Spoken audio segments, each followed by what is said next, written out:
Character. First is female and second male. Masculinization features like male. अगर हम बात करते फीमेल में, तो फीमेल में कहीं ना कहीं मेल के कैरेक्टर आना शुरू हो जाएंगे अगर फीमेल इस प्रकार के स्टेरॉइड्स का यूज करते हैं तो। दूसरा, उनमें एग्रेसिवनेस आ जाएगा, जिससे उनको उत्तेजना बहुत ज्यादा आ जाएगी, गुस्सा आने लगेगा, जो मेल का सबसे बड़ा फीचर्स है। तीसरा, मूड स्विंग्स हो जाएगा, मूड पूरी तरह से घुमा रहेगा और हमेशा वो ऐसा लगेगा कि जैसा बीमार जैसा दिखती है। डिप्रेशन बहुत ज्यादा दिखेगा। एबनॉर्मल मेंस्ट्रुअल साइकिल और मेंस्ट्रुअल साइकिल डिसऑर्डर हो जाएगा, कभी बैक हो जाएगा, कभी ओवर हो जाएगा, और इस तरह से उनमें ऐसी कंडीशन देखने को मिलेगी। और एक्सेसिव हेयर ग्रोथ होगा पूरे चेहरे में। कभी कभी आपने देखा होगा समाज में, सोशल में बहुत सारी महिलाओं को जो बिल्कुल इस प्रकार के स्टेरॉइड्स का यूज करती हैं, उनको हेयर आ जाते हैं, दाढ़ी मूछें आने लगते हैं। ऐसी जो कंडीशन दिखाई देती है वो कहीं ना कहीं इस प्रकार के स्टेरॉइड्स के यूज की वजह से ऐसा होता है।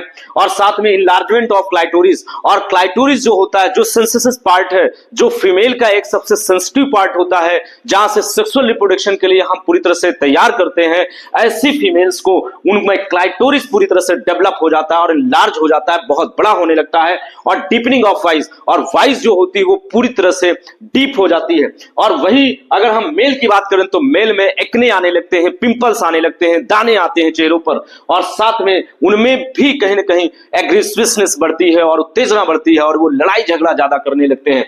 Reduction of size of testicles, और कहीं ना कहीं टेस्टिकल्स का जब रिडक्शन होने लगता है, उनके साइज छोटे होने लगते हैं, तो वही फीमेल में कहीं ना कहीं स्पर्म का प्रोडक्शन भी प्रभावित होता है और स्पर्म की काउंट धीरे धीरे घटने लगती है। स्पर्म इतना ज्यादा घट जाता है कि वो आने वाले समय में अपने बच्चों का प्रोडक्शन नहीं कर पाते। ऐसे लोगों को इस प्रकार की स्टेरॉइड से बचना चाहिए। और कहीं ना कहीं और उनमें potential for liver and kidneys dysfunction होने लगता है, कहीं ना कहीं किडनी और लीवर फेल होने लगे। किडनी और लीवर में कहीं ना कहीं जो पोटेंशियल, जो इफिशियंसी है वो घट जाती है, और इफिशियंसी घट जाने से क्या होगा कि कहीं ना कहीं किडनी और लीवर हमारा काम करना बंद कर देगा और उसकी वजह से बहुत सारी समस्याएं आने लगेंगी। और ब्रेस्ट इनलार्जमेंट, और उस मेल में ब्रेस्ट का बढ़ना शुरू, ब्रेस्ट जो होता है ना, ब्रेस्ट जिसे हम निपल्स कहते हैं, वो इंक्रीज होने लगेगा, उनका साइज बढ़ने लगेगा और वो फीमेल की तरह दिखने लगेंगे।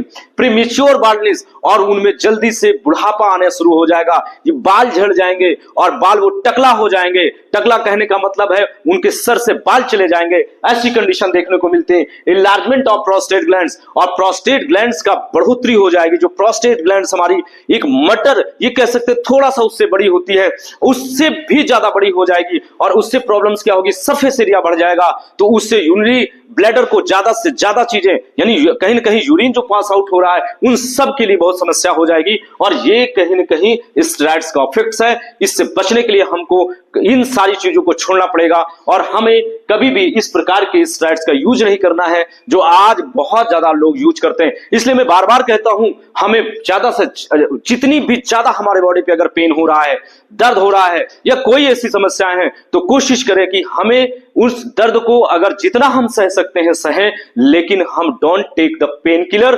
पेन किलर आज जो मार्केट में अवेलेबल है वो कहीं ना कहीं हमारे किडनी, हमारे इस प्रकार के जो फीचर्स, जो कैरेक्टर्स, जो सिम्टम्स हमारी बॉडी पे आ रहे हैं, वो इन्हीं की वजह से आ रहे हैं। इसलिए हमें कोशिश करनी चाहिए कि हम उसकी जड़ पर जाएं कि वो दर्द किस वजह से है, उस दर्द की जड़ को खत्म करें, ना कि दर्द को। क्योंकि दर्द अगर लगातार बना है, हम पेन किलर लगातार ले रहे हैं, तो वो इस प्रकार के स्टेरॉइड्स के लिए, क्योंकि आज जितनी भी मेडिकल साइंस में दवाएं लगभग आ रही हैं, बहुत सारी ऐसी दवाएं हैं जो डॉक्टर सुलभ तरीके से, आसानी से आपको सिर्फ पेन किलर थमा देता है, और उसकी वजह से ये सारे कैरेक्टर्स आप में आना शुरू हो जाते हैं। इसलिए हमें इनसे बचने की जरूरत है। Thank you.